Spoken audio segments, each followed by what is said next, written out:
Wes kept nailing in the plywood to the door frames and windows, and that was after he put on the blue gloves and filled up 3 buckets full of worms. After he emptied the sink, he used rubber cement to seal in the drain pipes, and that was throughout the house. There wasn't much time to waste.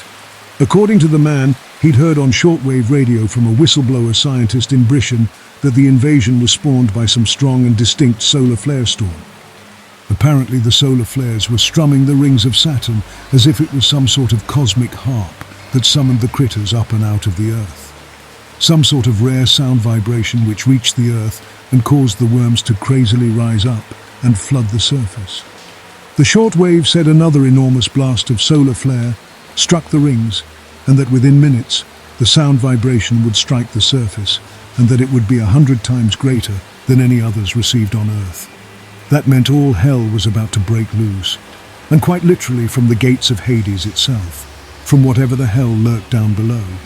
All of those remaining red worms spawning and churning down there right this second.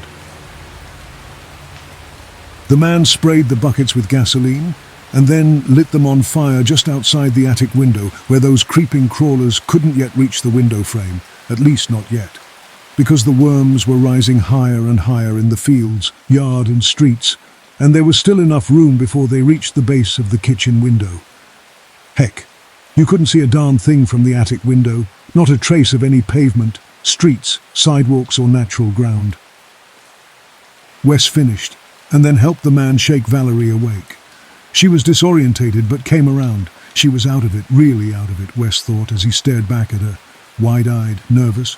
Her nails were purple and her lips quivered as if she was suffering a chill, and her body was cold, ice cold. The man was right. There wasn't much time. A terrible humming sound suddenly struck the air, and the worms seemed to rise up out of the soil in a fury. Tens upon tens of thousands of them, enough to fill up whatever sight was left out of the kitchen window.